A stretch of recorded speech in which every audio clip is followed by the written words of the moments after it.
जहां एक और केंद्र और राज्य सरकार खिलाड़ियों को हर संभव मदद देकर देश का गौरव बढ़ाने की बात करती है, वहीं अजमेर के पटेल मैदान में जहां अजमेर शहर के खिलाड़ी प्रैक्टिस करते थे, वहां नगर निगम ने ताले लगा दिए हैं। जी हां, जिसकी वजह से हम आपको बता दें, जितने भी एथलीट्स हैं और फुटबॉल प्लेयर्स हैं, वो ग्राउंड में अ, अब खेल नहीं कर पा रहे, यानी प्रैक्टिस नहीं कर पा रहे हैं। ग्राउंड में ताला लगने से नाराज खिलाड़ियों ने मैदान के चारों तरफ लगी जालियों को कूद कर अपनी प्रैक्टिस शुरू कर दी है।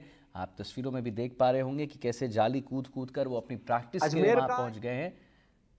और नगर निगम ने इस मामले में स्थानीय सदर कोतवाली थाना पुलिस को सूचना दे दी है और पुलिस ने मौके पर पहुंचकर खिलाड़ियों को बाहर निकालने का काम भी किया है और उनसे गुजारिश भी की है कि वो बाहर निकल जाएं, जिसका खिलाड़ियों ने जमकर विरोध किया है।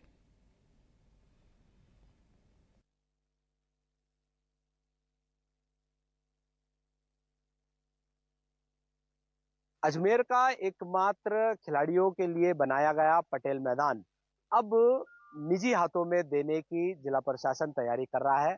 और यहाँ पर जो जिला प्रशासन है, अब उन्होंने खेल के मैदान में जो 4 गेट थे उन पर ताले लगा दिए।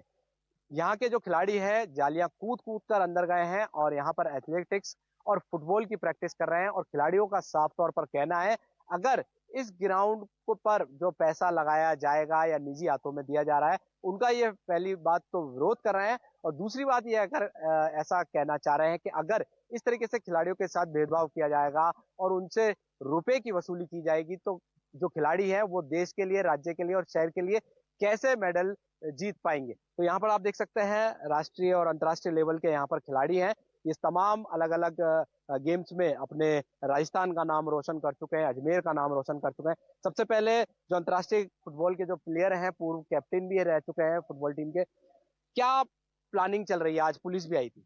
देखिए, मैंने आपको जब पहले बार आपने इंटरव्यू लिया था तब मैंने बोला था एक खिलाड़ी 100 पे भारी, बहुत डिसिप्लिन में रहता है। स्पोर्ट्समैन स्पिरिट की जो बात, जहां तक बात आई, वो खिलाड़ियों के पास ही सबसे ज्यादा होती है। आर्मी को मैं नंबर 1 पे लेता हूँ, लेकिन आर्मी के पास तो ऑफिसर्स होते हैं, उनकी नौकरी होती है। हम बिना नौकरी के भी डिसिप्लिन में रहते हैं, तो हम आगे भी डिसिप्लिन में रहेंगे। लेकिन कब तक? सर से पानी जब निकलेगा ऊपर और खेलने को नहीं मिलेगा। हमारे लिए मंदिर होता है, खेल का मैदान मंदिर होता है। हमारे 90% खिलाड़ी जो है छू के वंदन करके अंदर जाते हैं। अगर ये नहीं हुआ तो पहली बात तो हम कानून का पालन करते हुए कमिश्नर साहब के पास जाएंगे, जनप्रतिनिधियों के पास जाएंगे। उसके बाद हम कर्मिक अनशन करेंगे और हो सकता है उसके बाद भी नहीं माने तो हम आमरण अनशन की चेतावनी देते हैं। बिल्कुल, यहाँ पर देखिए जो खिलाड़ी हैं काफी दुखी हैं। इनका जो ये रेगुलर ग्राउंड था, अब स्मार्ट सिटी योजना के तहत निजी हाथों में देने की तैयारी है, जिसका ये विरोध कर रहे हैं। आप बताएं कौन से खेलते हैं? मैं एथलेटिक्स से हूँ, 100-200 मीटर मेरा इवेंट है और मैं नेशनल प्लेयर हूँ। क्या परेशानी आ रही है? सर परेशानी आ रही है, हर 3 दिन में 4 दिन में बंद कर देते हैं इसको। ठीक है, हम लोगों को रोज सीढ़ियों पे बैठना पड़ता है बाहर। हमारे टूर्नामेंट है, 27 तारीख को हमारा टूर्नामेंट है सर। एक टूर्नामेंट मिस हो चुका है, अगले महीने फिर टूर्नामेंट है। मैं ये चाहता हूँ कि ग्राउंड खोल दे या फिर इसका कुछ फैसला करना चाहते हैं प्रशासन तो वो कर दे। हमसे अगर पैसे वसूलने हैं तो हम पैसे भी दे देंगे प्रशासन, लेकिन हमारी सुने तो सही। कोई आता नहीं है सर, इतने टाइम से बढ़ चुका है। मैं कमियां तो गिना ही नहीं रहा, जबकि इसमें बहुत कमियां है ग्राउंड के अंदर। ये दिखने के लिए अच्छा है, सिर्फ खेलने के लिए नहीं है। एज अ प्लेयर मैंने राजस्थान के हर ट्रैक पे प्रैक्टिस की, हर ट्रैक पे रेस भागा हूं मैं और बाहर भी भागा हूँ। ये खिलाड़ियों के लायक नहीं है, लेकिन हम तो इसमें भी खुश हैं। लेकिन हमारा फैसला तो करे, हमारे साथ प्रशासन हमारे कोऑपरेट तो करे। मैं 5 से 6 बार अजमेर को रिप्रेजेंट कर चुका हूँ, राजस्थान को रिप्रेजेंट कर चुका हूँ। ठीक है, लेकिन बट हमारे यही है कि मेडल नहीं आने के पीछे भी वही है, और अजमेर स्पोर्ट्स में बहुत पीछे है वैसे ही। अब ये बताया, राजस्थान और केंद्र सरकार बहुत पैसा खर्च करती है खिलाड़ियों पर, राजस्थान का नाम ऊंचा करने के लिए, देश का नाम ऊंचा करने के लिए। अब ओलंपिक भी हो रहे हैं, तो ऐसे में क्या इस तरीके से खेलों का और देश का, राज्य का नाम रोशन होगा? सर इस तरीके से तो अजमेर पहले ही पीछे था खेलों में, और आगे भी आने वाले टाइम में भी पीछे रहेगा। ठीक है, अगर प्रशासन ध्यान देगा ना तो ये खिलाड़ी निकलेंगे। मैं अखबार रोज पढ़ता हूँ, मैंने कभी अजमेर के किसी खिलाड़ी का नाम नहीं पढ़ा। आप बाहर देखोगे, हरियाणा वगैरह में जाओगे ना आप, इतने खिलाड़ी क्यों निकल रहे हैं वहां से? क्योंकि वहां का प्रशासन कोऑपरेटिव है। ठीक है, वहां का प्रशासन सपोर्ट करता है।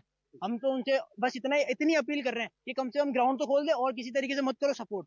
ग्राउंड तो खोल सकते हैं, वो तो उनके हाथ में है। ताले लगा दिए, पुलिस की गाड़ी बुला लेते हैं, धमकी देते हैं कि गाड़ी में बिठा के ले जाएंगे, केस कर देंगे। अब जिनकी एज निकल रही है वो बच्चा कहाँ जाएगा? हमें कंपटीशन पे इतना इतना हमारे पेरेंट्स पैसा खर्च कर रहे हैं, उस पैसे का जिम्मेदार कौन है? वो पैसा कौन देगा हमें? बिल्कुल। आप क्या कहना चाहेंगे जिस तरीके से आज पुलिस भी बुला ली गई सर मैं ये चीज़ बोलना चाहूँगा कि हमारे लिए कोई सुविधा बनाई है, दी है, लेकिन उसका हम उपयोग ही नहीं कर पा रहे, तो किस काम की ये चीज़?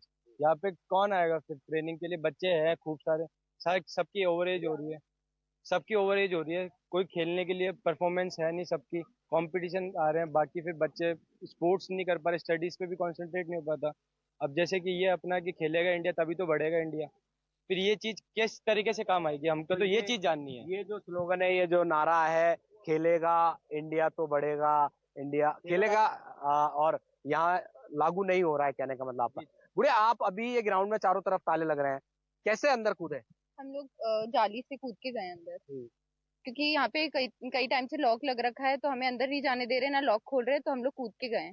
हमें ट्रेनिंग करनी थी, तो हम लोग कूद के गए। हमारे कंपटीशन आ रहे हैं, तो कूद के गए हम किस लोग। चीज की प्रैक्टिस करते हैं? हम लोग एथलेटिक्स की करते हैं। क्या नाम है आपका? मेरा नाम कृतिका राठौर। कृतिका राठौड़ ने बताया है कि एथलेटिक्स है, और मैं आपको बता दूं, यहाँ पर पिछले 2 सालों से यहाँ पर कंस्ट्रक्शन का काम चल रहा था। पिछले 4 साल से कंस्ट्रक्शन का काम चल रहा था, सीढ़ियां बनी, ग्राउंड बना, और उसके बाद जो खिलाड़ी थे वो प्रैक्टिस नहीं कर रहे थे। अब जबकि ये ग्राउंड बनकर तैयार हो गया है, तो यहाँ पर आप देख सकते हैं जो ताले हैं प्रशासन की ओर से लगा दिए गए हैं, और ये जो ताले लगा दिए गए हैं, जो सभी खिलाड़ी हैं, और उनको भी पुलिस की मदद से यहाँ पे अभी निकालने का प्रयास भी किया गया, मगर जो खिलाड़ी है, सबकी जो एकता है उसको ध्यान में रखते हुए पुलिस प्रशासन ने और जो उच्च अधिकारी है वो वापस बैरंग लौट गए हैं, और कल इस पर निर्णय होगा। अब आप बताएं, जिस तरीके से ये घटनाक्रम चल रहा है, तो क्या खिलाड़ियों के लिए कितना उचित है ये जिस तरीके की कार्रवाई हो रही है? सर ये जो कार्रवाई हो रही है अभी तो इसका कोई निर्णय नहीं लिया गया, और जैसे कि हमारा 27 तारीख को स्टेट है, पर प्रत्येक बच्चे इसमें मोस्टली हर एक बच्चे ने पार्टिसिपेट किया है, उसका स्टेट है।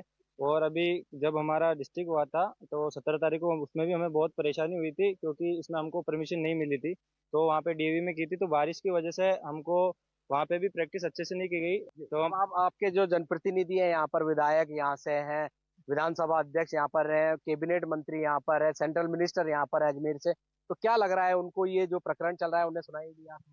मैं तो ये चाहता हूँ अगर सुनाई दिया होगा तो बहुत अच्छी बात है, क्योंकि हम लोग तो अपने सीनियर सबसे इंस्पायर्ड हैं, हम यहाँ कर रहे हैं। अब ये जो लोग ये सब इंजरी, जो एक ग्राउंड है यहाँ पे, ये ग्राउंड अब बना है यहाँ पे, हम पिछले 4 साल से धक्के खा रहे हैं, ये इंजरी में मैं इंजरी में आया हूँ, तो जो ग्राउंड की क्वालिटी वो गंदी है। ये हमारे सीनियर, इनका हाथ का भी अभी ऑपरेशन हुआ है, इन लोगों ने भी बहुत स्ट्रगल किया है।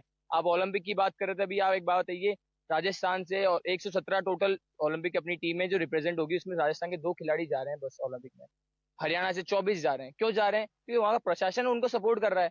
तो यहाँ पर जिस तरीके से जो खिलाड़ी हैं, अलग अलग खेल के खिलाड़ी हैं, इनकी जो आपने पीड़ा सुनी, वाजिब है, क्योंकि यहाँ पर कभी भी पैसे देकर या किराया देकर खिलाड़ी अपने खेल को नहीं खेला, कोई प्रैक्टिस नहीं की, मगर अब जब स्मार्ट सिटी योजना के तहत आज पटेल मैदान को निजी स्तर पर या निजी हाथों में देने की तैयारी करी जा रही है प्रशासन द्वारा, इसका ये विरोध यहाँ पर खिलाड़ी कर रहे हैं, और खिलाड़ियों का ये भी कहना है कि आने वाले समय में बड़ी लेवल की प्रतियोगिताएं होने वाली है, जिसमें इन्होंने प्रैक्टिस इनको करने में काफी दिक्कतें यहाँ पर आ रही है, पुलिस बुलाई जा रही है, इनका ये सभी विरोध कर रहे हैं, और सभी खिलाड़ियों की मांग है कि इस मामले में जनप्रतिनिधि और जिला प्रशासन जल्द से जल्द हस्तक्षेप करे, और जो खिलाड़ी हैं उनको सही दिशा दी जाए और सही इनके पक्ष में निर्णय लिया जाए। एनडीटीवी राजस्थान, अजमेर से पवन अटारिया।